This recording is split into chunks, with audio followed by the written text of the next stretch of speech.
sagaalka bishan Maarso magaalada Mariupol ee waddanka Ukraine waxa ay la kulantay muuqaal argagax leh kadib markii daraasiin haween uur leh ay carareen si ay naftooda iyo dhallaankoodaba ay uga samata bixiyaan burburka dhismaha ee isbitaalka hooyada iyo dhallaanka kaas oo lagu hayay duqeymo ba'an oo Ruushka uu ka geysanaya halkaas.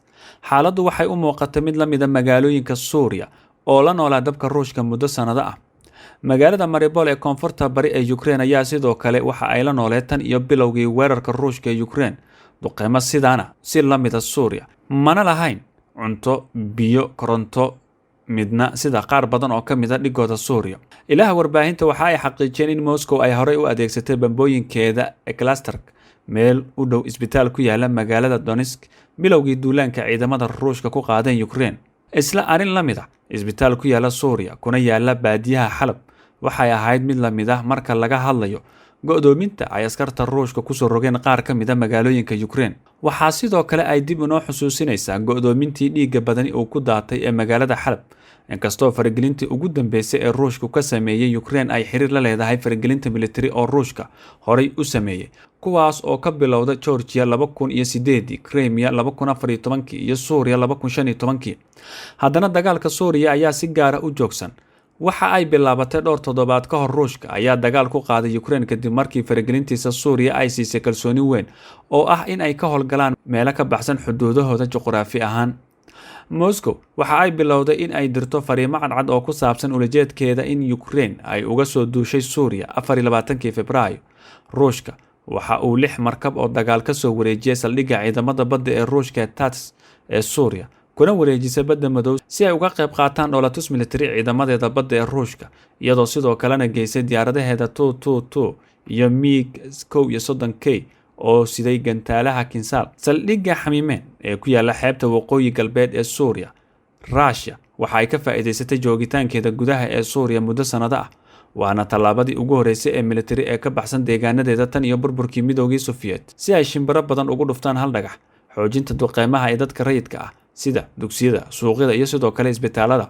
Faa'iidada labaad waxay ahayd inay soo bandhigto cudadeeda ay ku tijaabiso warshadaheeda military ee dunida ay ka iibinayso ka hor ay noqoto shaybaar lagu tijaabiyo Suuriya kadibna Ukraine.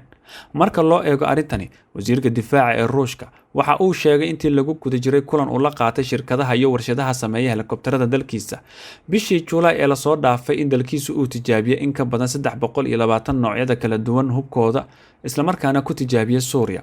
Isla afhayeenka Ruushka ayaa sidoo kale ku faanay in inta badan nidaamka casriga ah ee Ruushka laga isticmaali jiray Suuriya ay xaqiijiyeen in ciidamada Ruushka hadda jira ay noqdaan kuwa aad uga tayo badan oo wax shaqo ah aan ku lahayn ciidanka uu dalkiisa ka dhaxlay burburkii Midowgii Soviet kadib iyo sidoo kale hubka la isticmaali jiray waqtigaasi ee duugoobay oo dhammaaday iyo sidoo kale in aan dib loo soo celin kadib markii Ruushka uu ku dhacay dhibaatadii dagaalka dhiigga badan ku daatay ee ka dhashay Chechnya 1990 iyo dagaalkii Georgia 2008. Suuriya markaasi waxay ka dhigtay goob dhab ah oo lagu tijaabiyo hubka Ruushka iyo xeeladaha dagaalka. Dagaalka Suuriya wuxuu sidoo kale uu ka caawiyay ciidamada Ruushka in ay si wanaagsan ugu diyaar garoobaan iska horimaad kasta qaabka diyaaradaha Su-24 kaasoo cadeeyay faa'iidada ka hor inta aanu Ruushka qaban marxaladda ku xigta ee lagu tijaabinayo diyaaradaha Su-34 taa oo muujisay waxtarkeeda dagaalka sare oo ka caawin doonta haddii uu dhaco iska horimaad ballaaran oo Yurub. Tallaabada military ee Moscow ee Suuriya ayaa sidoo kale fursad u siisay in lagu tijaabiyo gantaalada nooca cruise-ka ee Ruushka oo leh masaafo dhan 1500 ilaa iyo 2000 kilomitir. Gantaalada ayaa lagu qalabeyn doonaa madaxyada nukliyeerka oo lagu bilaabay in lagu tijaabiyo dalka Suuriya. Warbixin ay soo saartay mareegta militariga bishii Maarso ee 2020 ayaa muujisay in hubka ugu casrisan oo Ruushka isticmaalay dagaalka Suuriya uu ku hayo ay yihiin Sa-24, Sa-25, Sa-Su-295, 2160 marka lagu daro diyaaradaha 222 Ma-3 iyo kuwa helikobtarada ee Me-28, Ka-250 iyo sidoo kale kuwa aan cidi wadan ugu yaraantii 10 moodal. Waxaa sii dheer gantaalada difaaca hawada sida S-400, S-300 iyo sidoo kale POK M2 oo ah dhammaantood nidaamka difaaca gantaalada si ay u taageeraan nidaamka Bashar al-Assad. Hubka dhulka ee la isticmaalay waxaa ka mid ah Typhoon TOS-1 oo ku rakiban taangiyada noocyadoodu yahay T-90 iyo taangiyada kale ee casriga ah islamarkaana ah kuwa gaashaaman.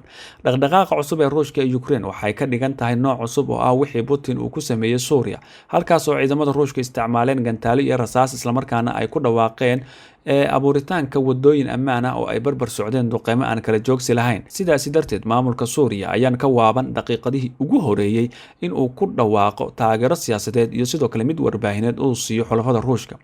Dimashq ayaa markii hore aqoonsatay madax bannaanida Donetsk iyo sidoo kale Luhansk. Bashar Asad wuxuu ku tilmaamay duulaanka Ruushka ee Ukraine hab lagu saxayo taariikhda, isaga oo masiirka dalkiisa ku xiray masiirka xulafadiisa Ruushka. Labada dhinacna ay wajahayaan hal cadow.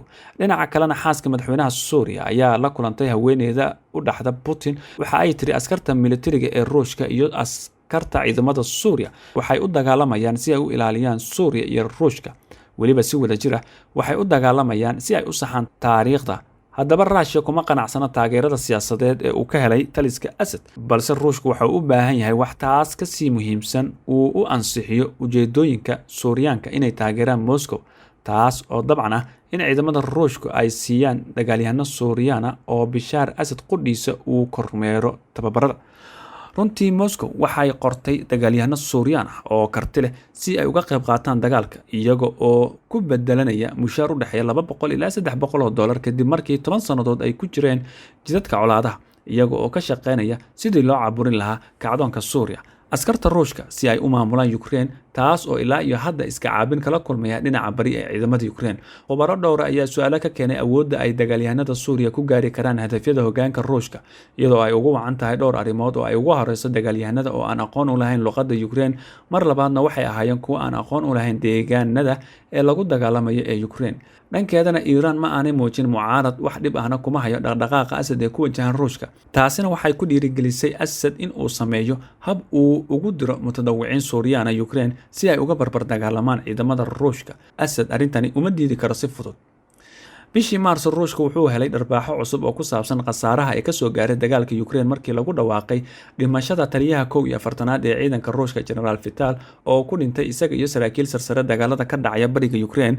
Ka hor ka qaybgalkiisa dagaalka Ukraine waxaa la hubaa inuu ka qaybgalay dagaalkii Chechnya, Suuriya iyo Crimea. Wax aan ka yareen war xun ee sidoo kale ka soo gaaray Ruushka dagaalka Ukraine markii sidoo kale lagu dhawaaqay dhimashada General Andrei Sakhasovsky oo sidoo kale ahaa taliye ku-xigeenkii ciidanka 41aad.